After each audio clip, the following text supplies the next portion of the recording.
Hello, hello, hello, hello, hello. Hi, everyone. Come on in. Come on in. It's been a while. Yes, I know it's been a long time, but I am still here and I am still standing and I'm still here with you guys. Come on in. Welcome to this live. Hello, everyone. Hey, Jessie Lovely 97. Hello, Grove 6. Hello, dear, from Lydia. Salima, hi, how are you? Thank you, everyone, for coming on in. How have you guys been? It's been a while. I know. Things have been crazy over here on this end, but I'm sure you guys know what has been happening with me. I've been very transparent with you on socials, and I've been letting you guys know everything that has been happening with my family and I, and of course the passing of my beloved grandmother. And that's what we're here to talk about today. We are going to talk about hospice, my hospice experience. Hey, Eric 6431. Hey, Junket KTZ and Lydia, thank you. You're doing fabulous. I'm so happy to hear that. Welcome, everyone. It's so nice to have you guys here with me. Let's give it a few more minutes as more people come on into this live. How are you guys been? And please let me know, where are you guys watching from? If you're in New York City, in the United States, where are you guys tuning in from? I love to know.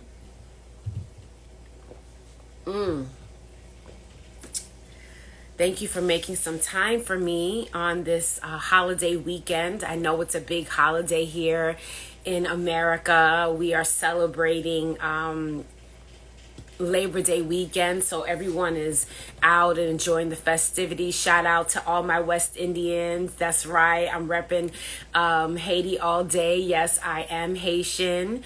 Here in New York City, we have the big West Indian Day parade today, and everyone was out at Carnival having a good time. And of course, I didn't go this year. I haven't actually been for a very long time. I think I kind of grew out of it, but I still rep for my culture and for the Haitians all day and every day. Let me say hello to some of the people who are coming on in. I see brown skin babes from South Florida. I'm from Florida too, North Miami-Dade County. Where in Florida are you from, brown skin babes? I love to know.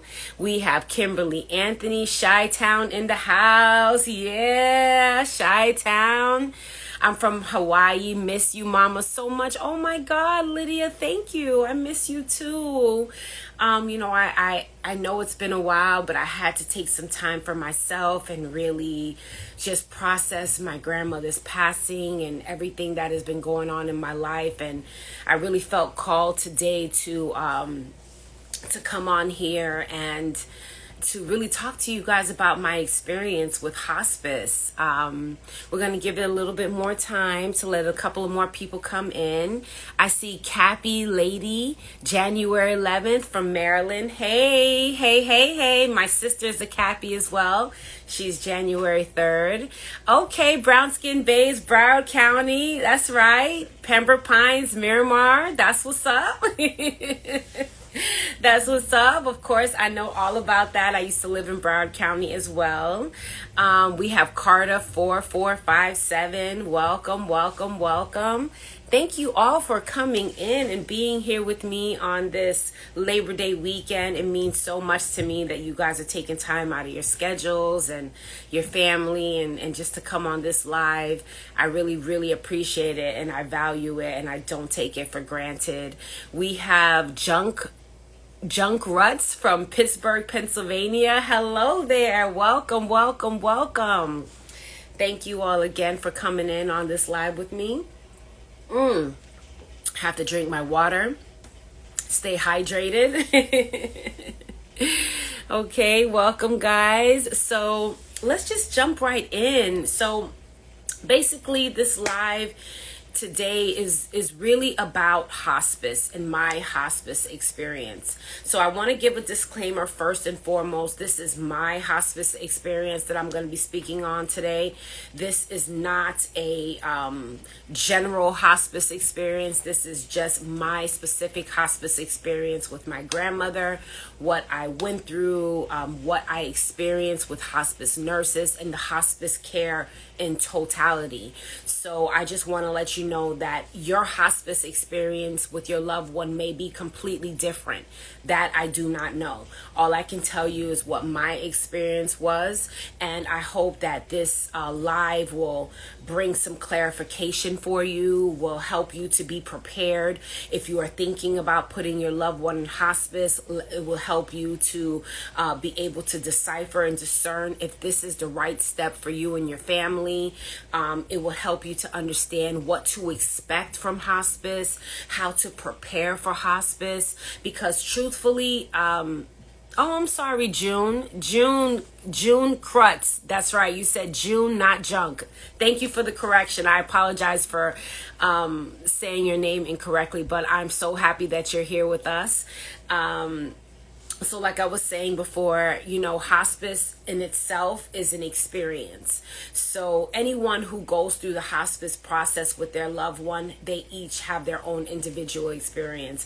And so today I'm here to talk about my experience, what it was like for my grandmother and I, and what it was like for me taking care of my grandmother at the end of her life and her final stages of life. I've been very vocal, and I was talking to many people who have experienced a loved one dying and having to be there every step of the way. And if you don't know by now, I was the primary caretaker for my grandmother. My grandmother lived with me for 5 years, and I took care of her until the end of her life, until she took her last breath. And she got diagnosed with terminal stage 4 breast cancer. She died of end stage emphysema. She had heart disease, lung disease. She had dementia, Alzheimer's, and she also had breast cancer. So she had a variety of things that she was dealing with that caused her to pass. But the actual death certificate said that the cause of death was end of life emphysema. So my grandmother went to the hospital. Actually, she went to the doctor in April. As I mentioned to you before, she had stage 4 breast cancer. And so that day I had taken her to her doctor's appointment, and they did her blood work. And he said that her blood count was extremely low and that they needed to rush her to the hospital immediately or she could collapse. So from the doctor's appointment, we immediately brought her to the hospital by ambulance. He actually called the ambulance at the doctor's office. The ambulance came to the doctor's office, and she was then taken from the doctor's office to the emergency room. So when she got to the emergency room, she stayed in the hospital for about a week and a half, and they told me, of all of her various conditions, the stage 4 breast cancer, the heart disease, the lung disease. She was a smoker for many years, so her lungs were completely damaged. Her heart valves weren't working, were not connecting with the lungs. So she had a plethora of issues that really put her at the point that she was. And they called me from the hospital, and they said that the hospital could no longer offer her any treatment, and that they didn't feel like there was anything more that they could do. So they were recommending hospice care. So at that time, obviously I've heard about hospice. I've heard loved ones going into hospice, but I never experienced hospice, so I never knew, or I didn't know what to expect from hospice. So I feel like I went into hospice blindly. I feel like I went into hospice without the proper education and without the proper knowledge. And that is one of the reasons why it was so important for me to do this video today, because hopefully this video can help bring some awareness to how serious hospice is and how to prepare for hospice, how to what to expect from hospice, because when hospice comes in, they come in. When hospice is called, they get the job done. And if you understand what that means, that hospice is not there to prolong life. Hospice is there to manage the end of life care until your loved one transitions. So again, I wasn't really clear, and I really didn't understand the severity of what hospice was. And that is why this live is so important, because hopefully this reaches someone who may be contemplating putting their loved one in hospice, or they have someone in hospice and they have another caretaker, just so that you understand the dynamics of hospice. First and foremost, hospice is paid for through Medicaid. Medicaid pays for hospice. So when the hospital decides that there's nothing else that the hospital can do, they would recommend hospice care. So you either have options to do the hospice care at a facility, or you can do hospice at home. Hospice at home means that your loved one will be home, and that they would provide nurses and assistants at your home, so that the loved one can be in the familiar environment around family before they take their last breath and transition and die. In the facility, it means that you would have to actually go to the facility and be there, but they wouldn't be at your home, and they would have nurses 24 hours a day who will be caring for them there. So we chose to keep my grandmother at home, and I was her primary caretaker. And she lived in my house with my family, with my husband, with my daughter, and I was responsible for her everyday care. And my grandmother lived with me for 5 years, so caring for her was something that I was just used to at this point. And just a little backstory on my grandmother. My grandmother had cheated death many times. She almost died at least 10 times and came back to life somehow, some way. One particular point, she had a blood clot that moved into her lungs, and she was in a coma, and she had to be airlifted by helicopter to one hospital to another, and she survived. So in my mind, somehow in my mind, I always felt like my grandmother was going to survive this. I always felt like my grandmother was going to make it. She was going to pull through. She wasn't going to die. Somehow she was going to make it, because she's made it every time that we had a scare.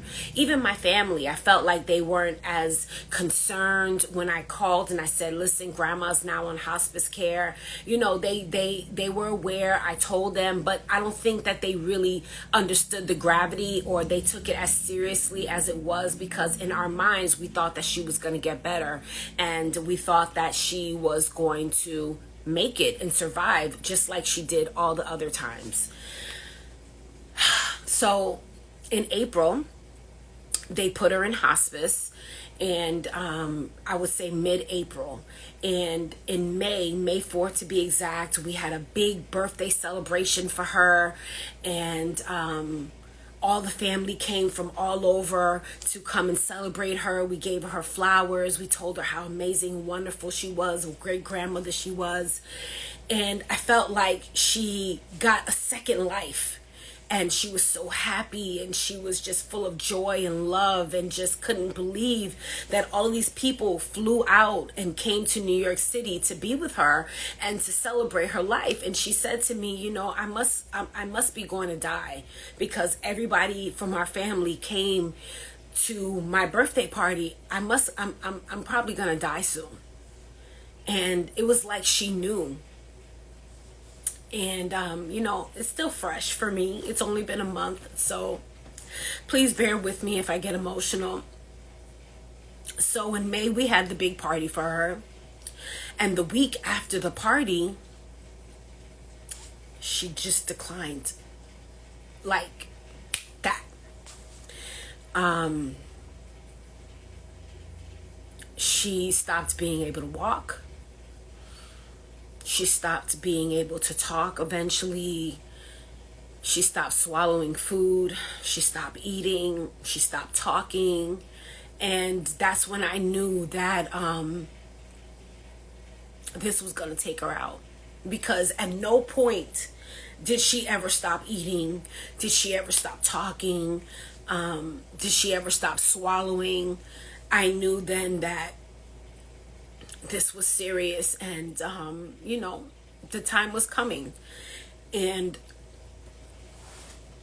it was extremely difficult because imagine, when you have a loved one that you are caring for, it's very different when they're at home, because this is a part of you. This is your loved one. So you are watching and you are there to witness every single decline that they have. Now, if you had them in a hospital, you wouldn't really be there for every step of the way. You would call or you would come and then they would tell you what's going on. But to actually be there and to witness it every day was extremely difficult for me. It was extremely difficult for my family. And that's what I mean when I say that I didn't understand the severity of hospice. There's some great things about hospice, and let me just go down the list, because I would be remiss if I didn't talk about the great things. For example, they provide you with medical equipment. They provide you with a bed, an extremely efficient bed that moves up and down, that you can slant it, you can put it higher, you can put it lower. The same bed that they use in the hospital is the same bed that they bring to your home.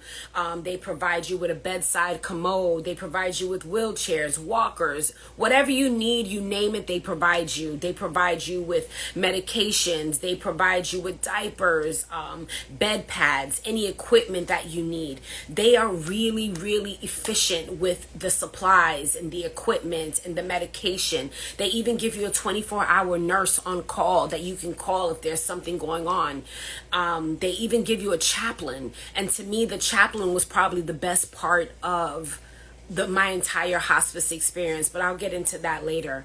So those are some of the best things about hospice: is the equipment, the supplies, the medications. You get everything within the same day, sometimes within the next couple of hours. So for example, I could call and I could say, listen, we ran out of morphine or we ran out of oxycodone, and within the next couple of hours I would have it delivered right to my front door. So you don't have to go to the pharmacy, you don't have to pick anything up. They come to you, they bring everything. The nurse will come. I'm not saying that she comes within the next 10 minutes, but within a couple of hours there will be a nurse to come and to evaluate the patient and to see what's going on depending on the severity. But they are very, very, very good at really coming and just being there.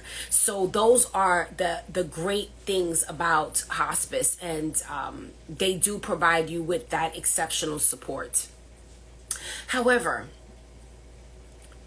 my experience with hospice, along with the good, there were a lot of bad things. I felt like they were so, it was very direct. Basically, like, I knew that I was just another patient that was going to die. My grandmother was just another patient that was going to die. And, when you see so many people who die, I feel like they become desensitized.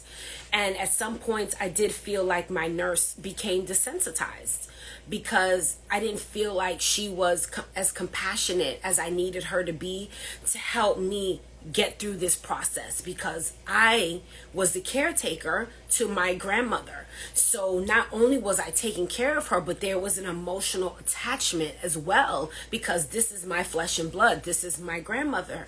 So it was very, very difficult for me to see the stages of her actively dying. I had no one who told me what to prepare for. And I found myself having anxiety attacks. I found myself having panic attacks. I found myself having meltdowns because I couldn't handle seeing my grandmother actively die. And I didn't feel like I was getting the support from my family. I didn't feel like I was getting the support And I felt very overwhelmed, and I felt very alone. I felt like I was crying out for help, because although these things that she was going through were normal when someone is actively dying, I had never experienced that, and I wasn't prepared for that. The entire time my grandmother was living with me, she was very independent. She was able to eat on her own. She was able to go to the bathroom on her own. She was able to do all the things on her own. And then in the final stages of her life, that's when the decline happened. And the decline didn't happen in maybe like a couple of months. I'm talking about the decline happened in a couple of days apart. So for me, I was in not only a shock, but also just in a state of confusion. I was lost, because here I am trying to save my grandmother and help my grandmother, where the hospice nurse actually said to me, you need to stop trying to prolong your grandmother's life. Stop trying to prolong her life. Let her go. Let her die. And that was very difficult for me to accept. That was very difficult for me to handle. Someone could actually tell me that, because, for example, when my grandmother stopped eating, I would try to give her food or give her water or give her anything, but I didn't know that me trying to give her those things could cause her to choke. It wasn't until the nurse came to me and said, stop trying to prolong her life, let her go, that I understood. It was like an aha moment. And then it was like, wow, they're not here to help. They're only here to make the patient feel comfortable until they die. And comfortable, what I mean by that is saying keep them on medications, and the medications basically make them sleep all day. So I felt like basically what they wanted my grandmother to do was die in her sleep, because if you don't eat, you don't drink water, you're taking medications, and the medications make you sleep all day, eventually you're just gonna die. You're just gonna die in your sleep. And I felt like that was cruel, and that was wrong, and I didn't understand what the medications were doing, because at some point I'm like, okay, she has to wake up now. She's been sleeping for almost 18 hours. We got to wake her up. We got to try to give her something to eat. We got to try to give her something. And the nurse would be like, well, there's going to be days that she doesn't eat. There's going to be days that you just have to let her not eat. And I'm looking at this woman, and I'm like, what do you mean there's going to be days that she doesn't eat? Well, we have to help her eat. We have to give it to her in a syringe. We have to figure out a way. And she's like, no. If she doesn't want to eat, you stop giving her food. And then I'm like, well, then she's going to die. And she says, yes, she's going to die. So when I say direct, that's what I mean by they are very direct, and their understanding is that they're not here to prolong the life. They're just here to make the end of life comfortable. And for some reason, again, I could not grasp that concept. And I think that when you have an emotional attachment to someone, it's hard to grasp that concept, that you are just going to give them medications until they die, and the medications have them sleep all day. So there would be periods of time where she would just be sleeping, and we wouldn't even be able to talk to her, communicate with her until the end.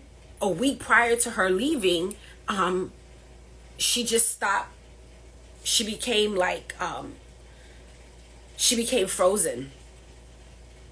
She became frozen, and she stopped being able to move. And I, again, didn't know that that's a actively dying symptom. That's an actively dying trait, or that's an actively dying sign that someone is actively dying when they become frozen, because the muscles in our bodies, their muscles actually become relaxed and it drops. So they no longer have anything holding up their muscles. So their face begins to drop. their eyes begin to stare at you. I didn't know that there was something called a death stare. I didn't know that there was something called a death rattle. I didn't know anything about gurgling. I didn't know anything about the end of life breathing. I didn't know about the death reach. My grandmother would literally put her hands in the air like she was reaching for something, and I'm like, what is she reaching for? I didn't know that there was something called a death reach. I didn't know that their fluids would be coming out of her mouth because her muscles will relax and stop working. I was completely blinded by all of the stages that she was going through, and it terrified me. It terrified me because I didn't know how to help her. I didn't know what else to do. And here I have the nurse telling me, just let go, let go, let her be, let her be. Don't feed her. Don't try to feed her. Don't give her water. Don't give her food. Just let her go. And you just basically have to keep giving them medication until they go.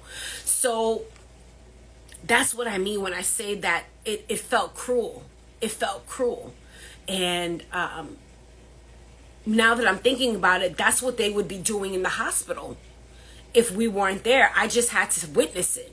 So most of the time, you go to the hospital, they give you an update and they tell you what's going on, but you're not there witnessing it step by step. So when you do hospice at home, I need you to understand that you are actually saying that you want to be there every step of the way, including when they're actively dying. And I'm telling you, I don't care who you are, nothing can prepare you for that. To watch your loved one actively dying in front of you has to be the most traumatizing thing that I've ever experienced in my life. And I don't think I'll ever get over it. I don't think I'll ever be okay from that. But I'm learning how to deal with it and process it because it happened. She passed on, we buried her, and I know now she's not suffering. But let me tell you, I was suffering. I was not only witnessing her suffering, I was suffering watching her suffer. So I somehow took on that suffering because I am experiencing it with her. And if you are not prepared, you will get the shock of your life. And I felt like I was very underprepared. So again, this video, this live is to share my experience. Someone may have the best experience with hospice, and I'm happy for you, and I congratulate you on that. But you have to know that everyone will have a different experience with hospice, and this just happens to be mine. In terms of how efficient they are, it's very efficient. I'm talking about the emotional distress that you go through. And no one prepares you for that. No one counsels you. No one gives you step-by-step play because they don't know how it's going to manifest in your loved one. They don't know what stages and what they're going to go through and how they're going to actively die. So they can't tell you what's going to happen until it actually happens. And then they say, oh, that's actually, she's actively dying, or that's actually one of the ways that you know that she's dying is because she just did such and such. My grandmother started telling us a month prior to her leaving that she saw her dead brother. So I didn't know that that's a sign as well. So when they start telling you that they see their dead loved ones, that's a sign letting you know that they're going to pass on soon. I didn't know that, the death stare was a sign that she was going to pass soon. I didn't know all of those things, and I was unprepared, and I didn't have the foresight or knowledge to say, Fabiola, she's dying now. This is it. It's over, until it was over. There's just so many things that happen, and it's happening so quickly. She was placed in hospice in April, and she died in June. They told us that she had 3 months. She died in 2 months. I felt like my grandmother, at some point I felt like they were trying to speed up the process. I don't know how that may sound crazy to some people, but I really feel like hospice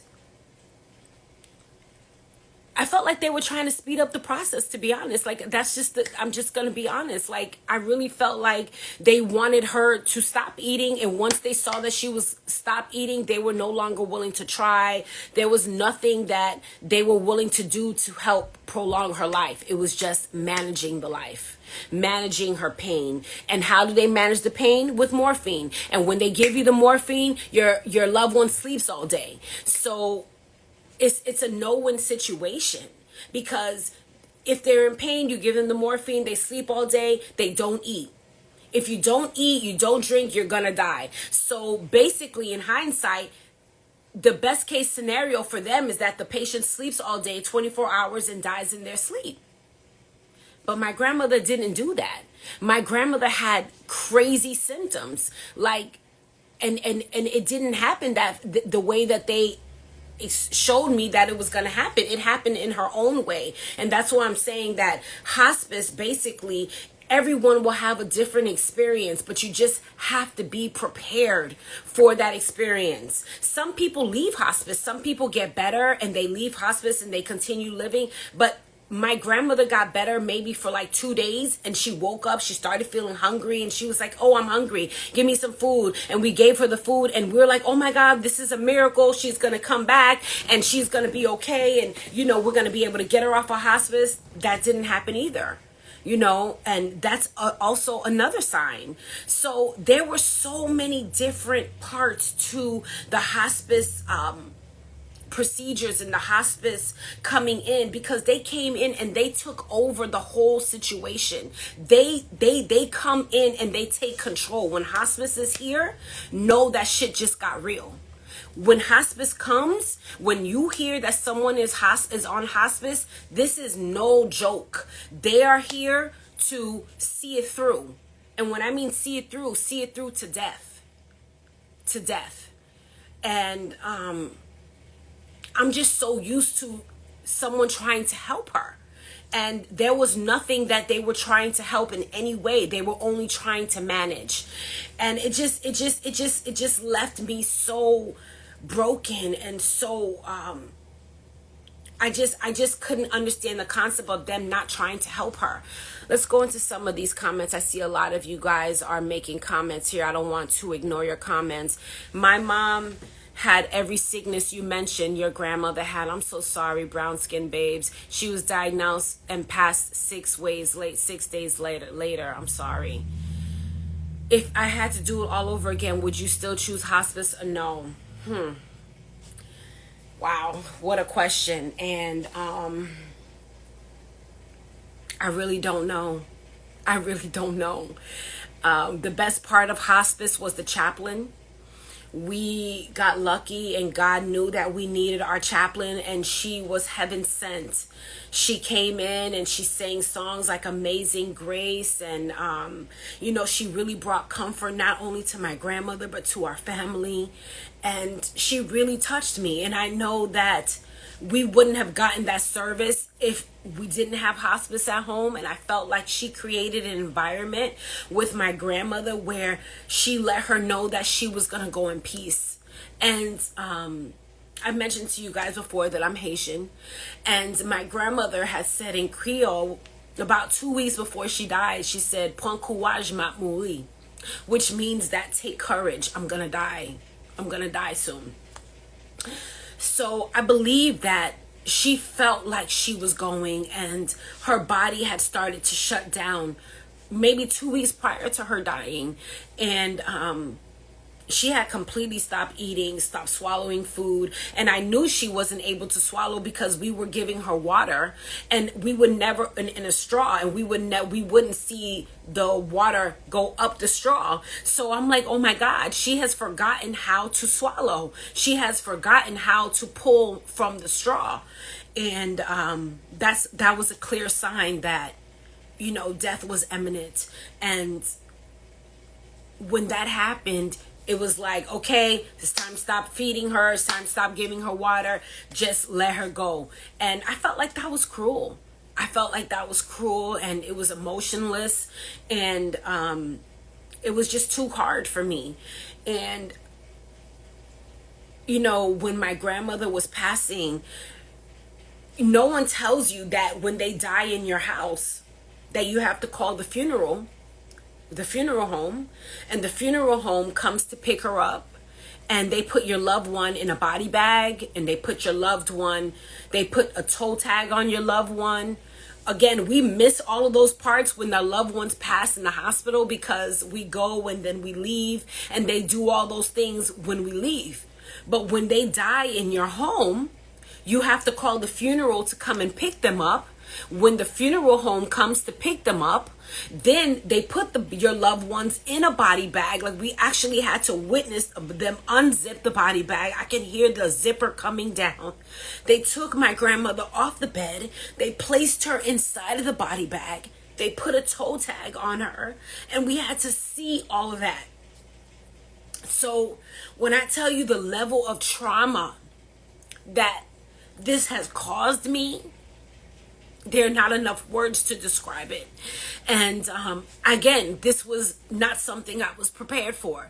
This was not something that I had any prior knowledge, because you don't think about those things. You don't think about how they're going to get to the funeral home, what's going to happen. You just know that the person has passed on, and now you have to take the next steps.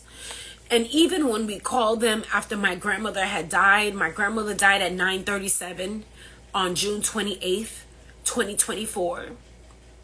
We called them right away, and we called hospice, and we told them that she had passed.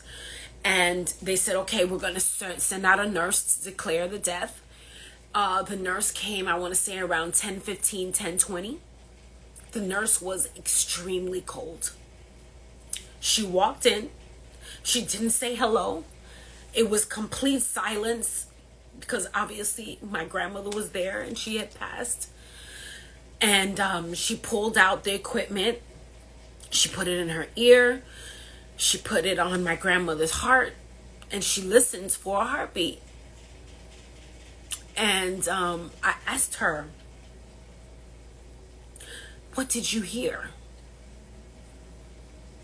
And she just looked at me and said nothing. Just like that. My grandmother's dead, laying right on the bed. And I asked her, "What did you hear?" And she goes, "Nothing." She took the piece of paper. She wrote, "Here, give this to the funeral home." And she left. It was just like another dead person. But for us, it was like, oh my God. There was no type of, "I'm sorry for your loss," nothing. It was just cold-hearted. She's gone. Here's the piece of paper. Give this to the funeral home when they come to pick up the body. And that was it. So, because I'm Caribbean and because of my culture, I really don't believe in putting loved ones in nursing homes. I believe that loved ones should be cared for at home. And along with that, though, it comes with a lot. It comes with a lot. I didn't realize how much I had given my grandmother my life. I had given her so much of my life. And it was just very, very difficult. And this is why I have taken this time to heal and to really process and to really just get through these emotions that I'm feeling, because this wasn't a distant relative. This was someone that I was actively taking care of every day and had to witness as she took her last breath. And I wouldn't come on here and tell people not to do hospice, because there are so many benefits to hospice. And they really do help and bring the equipment, and they really are there in terms of medications, but the emotional support is not there. And I would just advise anyone who is thinking about hospice, understand that hospice is not there to help their loved one get back to life. They're just there to help manage them until they die. And how they manage them is through medications. The medications are morphines, Dilaudid, oxycodone, and those medications will put your loved one to sleep. Your loved one will be sleeping all day. I'm talking about all day. And they tell you to consistently keep giving medications around the clock, set up the time, set up the schedule every 2 hours. So before you know it, your loved one is just going to die in their sleep. That's what they do. That's what hospice does. That is what hospice is there to do. They're there to help keep the patient comfortable until they die. Comfortable means drugged up. Comfortable means morphine. Comfortable means oxycodone, Dilaudid. Sleep all day, wake up, back to the medication, sleep all day until you die. That's what hospice is going to do. That's what they did with my grandmother. And that's most likely what will happen with your loved one. So it's a really big decision to make for you and your family. And I would tell you to go on YouTube. If I went on YouTube and I just did my due diligence and started watching videos and learning about what hospice was, I feel like I would have had a better experience because I would have been more prepared. If there's anything that you take of this from this video, I would encourage you to go on YouTube and learn about hospice. Learn about what end of life care is. Learn about what are the signs when someone is actively dying, and know if you can handle this, because this is not for the weak. You need to put your big girl panties on. Hospice is not for the weak. Being a caretaker is probably the hardest thing I have ever done in my entire life. Hands down, point blank, period. I have not done anything harder than being a caretaker. There's not enough money. There's not enough anything to make you be a caretaker and to give so much of yourself. You really have to love, and I'm talking about a deep love for that person where you could literally give them yourself and really just take care of them until their last breath. And I'm thankful that I had the honor to be able to care for my grandmother. But I just wish I would have went in with more knowledge. I wish I would have almost taken a course. I'm serious. Like, that's how serious this is. I wish they would have made me take a course and made me take a test to make sure I psychologically understood what I was getting into. That's how serious hospice is. Like, the things that I saw, I could not even believe it. The things that were happening so fast I couldn't even catch my breath. And I just want to encourage you, do your homework, go on YouTube, become familiar with death, become familiar with signs, become familiar with the death process and how the patient will actively die right before your eyes, so that you're not terrified, so that you're not scared, so that you don't end up in a mental health hospital because you're fucked up mentally because you don't even know how to process what just happened. And make sure you have a strong support system. Gather your family together. Make everyone take a day. Today's your day on Monday. Tuesday's my day. Wednesday's your day. Thursday's my day. Like, have a rotation. Figure something out where you are not the only one who is taking all of doing it on your own, because you will lose your mind. And that was one of my biggest issues. You know, I'm thankful that I had my nanny who helped me, but I didn't have the support from my family. I didn't have the support that I needed to get through it. And that also made it very, very difficult because I had no days off. I had no days off. I had no time for myself.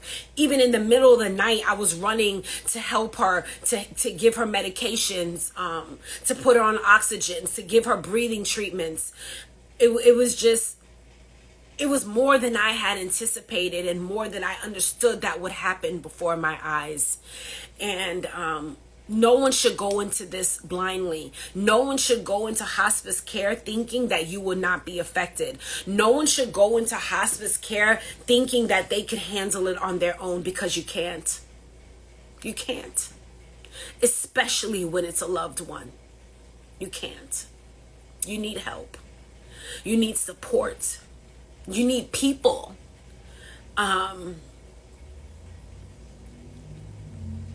You need strength. You need time to heal. And that's what I'm doing now. I'm taking the time to heal, to process, to mourn, to grieve, to let my grandmother go so I can move on with my life. You need all of that, and more. Remember, it's your loved one. So this is not no average person that you're just meeting and that, just came into the hospital today. This is somebody that you know and that you love and that you care for and that you spend time with in your life with. So you really have to consider all of those factors before you do hospice. How are you going to handle the end of life? How are you going to handle death in your home? Because that's what hospice at home means, that they are going to die at home. They're going to die in their comfort around family. And it's beautiful because, we got to surround her. And the beautiful, amazing chaplain would sing and we would all be there before her, and she would see us and we would sing and she would hear us. Things we wouldn't have been able to do in a hospital setting. So that I will never regret. But my biggest regret was not becoming more knowledgeable and doing my research and learning about it on my own. So if anything you take from this live today, I want to tell you to do your research. Get yourself on YouTube. Talk to people who have been through hospice, who've experienced hospice care, end of life care, and get their opinions. They matter. Get their opinions. Talk to them about what to expect, what's going to happen at the end, because you have to be ready for that person to die in your house.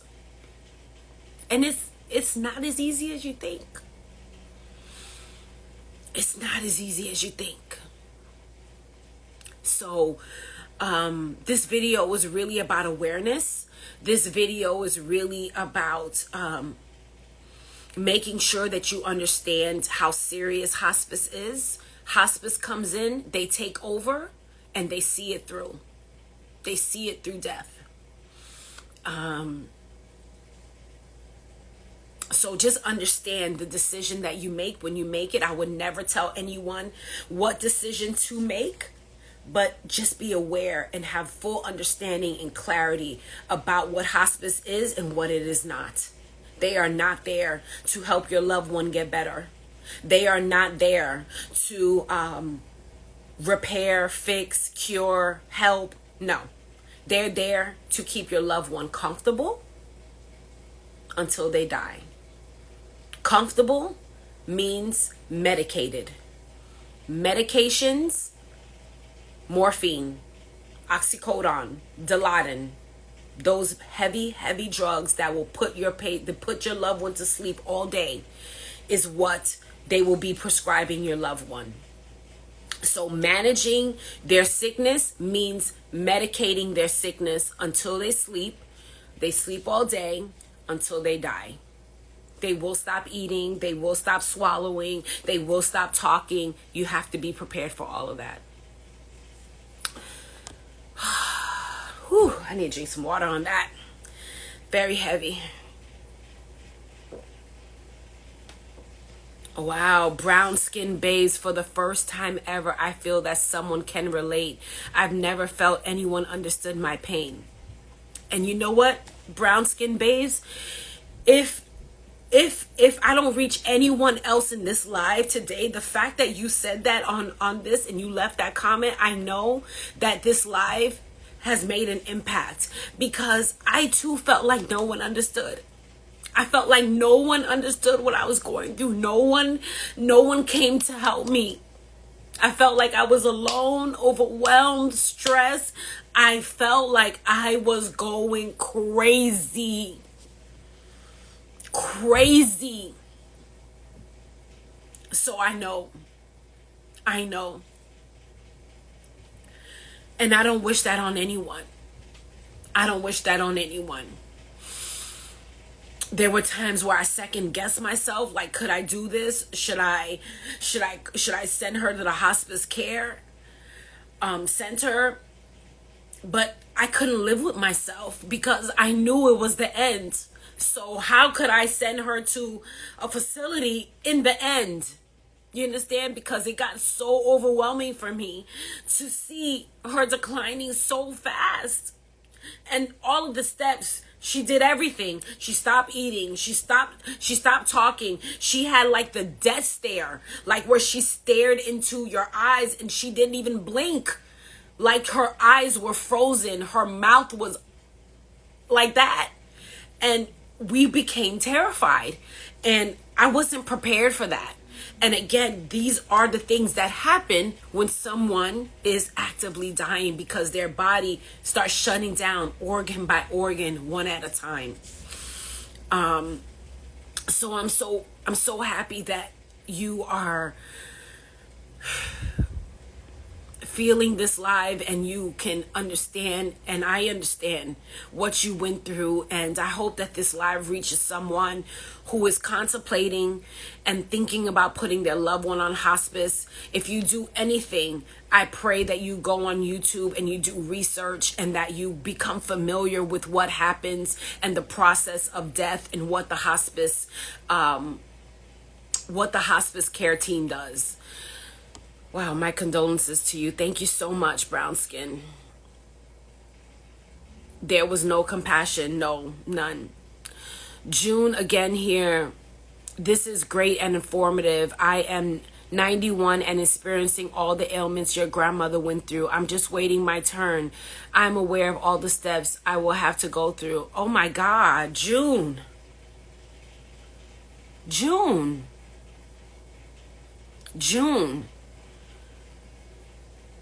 I don't even know what to say right now. June, again, this is great and informative. I am 91 and experiencing all the ailments your grandmother went through. I'm just waiting my turn. I'm aware of the steps I will have to go through.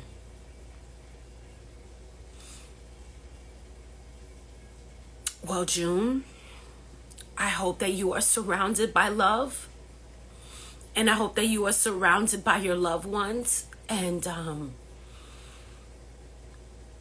please don't wait to die. Don't wait. If you are still watching this and you can type and you are able to leave that comment, I just want to tell you to do something wild and adventurous and do something you've always wanted to do. Please don't wait to die. Don't wait your turn. I hate seeing something like that. Don't wait your turn.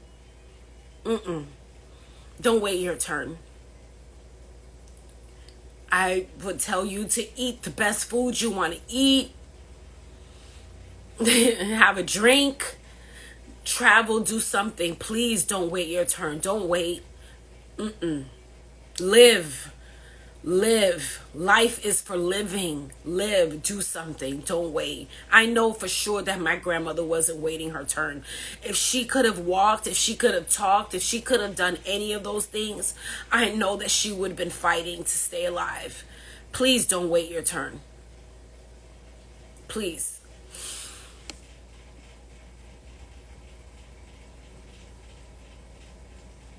Yes, brown skin babes. The medication is to ease the pain, to make them as comfortable as possible. However, the medication just puts them to sleep for 24 hours. Hospice, drug-induced murder. See, I didn't say that.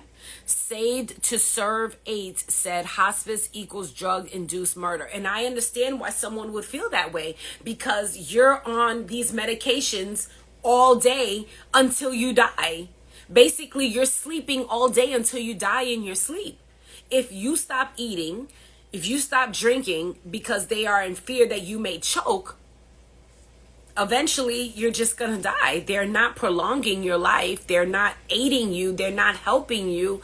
They're just keeping you on medication until you die. I only wish my daughters would see this program. You handled it so well. Thank you, June. I really appreciate it. I'm actually going to save this live so that you can go back to it. And June, please DM me. I would love to talk to you a little bit more. And I hope that your daughters are there with you. And I hope that you have the support that you need in your final days. And I'm going to be praying for you, June. I'm going to be praying for you, June Krutz. I'm going to be praying for you. Please DM me. I would love to talk to you. Fragrance Creator, you had no time. It happened suddenly. You were in real time. Exactly. I was in real time, dealing with it, feeling it, living it. Absolutely nothing will ever prepare you for that moment. Even if you research them, it's an unexplainable, everlasting pain. Absolutely, brown skin babes. It's an everlasting pain.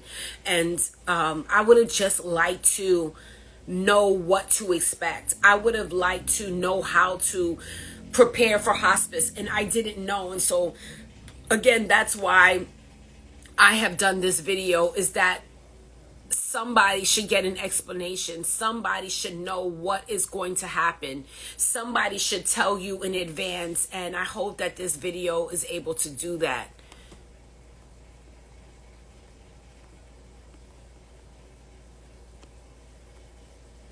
Brown skin babes, I thank you so much for doing this live today. Very thankful for you. Oh, thank you so much. Let me tell you, this is not an easy live for me to do. And I know it's been a while, and I've been staying away just to get my mental okay, and just to get back into taking clients. Many of you guys don't know I am a fertility health coach, and I help women suffering with fibroids, endometriosis, PCOS, infertility, and I've never seen anything like this. And I deal with women with reproductive health issues every day. I have gone through so many reproductive health issues. I have stage 4 endometriosis, adenomyosis, and fibroids, and I still have not gone through anything like hospice. And I just want you to know that this is something very, very serious, and I hope that this video brings you guys the awareness that you need, and that it reaches someone. And clearly, I'm so happy that it is reaching and that it is making an impact. And thank you guys for leaving these amazing comments, and you guys keep me going and remind me why I do these lives, because I know somebody out there needs this. Somebody out there needs to hear this. Somebody out there needs to know what hospice is. Somebody out there right now is contemplating putting their loved one in hospice. Someone out there right now is in hospice and they don't know what to expect or what to prepare. And I hope that this video reaches you. This journey will be very long, never ending, but I pray God's strength over you. May he grant you strength needed to get through this. Thank you so much, brown skin babes. I really appreciate that. Thank you so much from the bottom of my heart. That's so heavy. It's so heavy, and I just want to thank you guys for bearing with me. As you can see, I'm still very, very emotional, and I'm still processing and grieving and mourning at the same time. So thank you for sticking with me as I got through this live. But it was really on my heart and on my spirit to really bring awareness to hospice and what hospice is and how serious it is. So again, I really hope that this makes an impact and reaches someone out there who needs to hear this. And I'm not here to make the decision for you, and I'm not here to tell you what decision to make. I just want you to be informed. I just want you to be educated, and I want you to do your research so that you can be fully confident and prepared on the decision that you make for your loved one and for yourself, whoever is the caretaker. Just know what you're getting into and just evaluate each situation and all circumstances and get people involved. This is not a one-man show. You cannot do it by yourself. You need help. You need people. You need support. You need caregivers need prayer too. You need prayer. You need healing. You need support. Please get it. Don't do it alone. Don't do it by yourself. And make sure you do the research that you need. Get on YouTube. Look at those videos. Really, really become familiar with the process of hospice and what it takes and what it entails, and prepare yourself mentally, physically, emotionally, not just for you, but also for your family. So guys, I'm not going to stay too long. We've been on for about an hour already, and I just wanted to come on here and just to chat with you, touch bases with you. And I want to thank you guys. I want to thank you guys for all just being here. And I want to thank my husband, who's so amazing, who supported me through this and really been by my side through this entire time. And I couldn't have gotten through without him. Thank you, honey. I love you so much if you're watching. And I know you'll be watching the replay, but I want to thank you for all that you've done for Grandma, for our family. And thank you for being such an amazing husband, allowing Grandma to be here with us and going through this process with me. I thank you from the bottom of my heart. Whew. So let's all take a deep breath.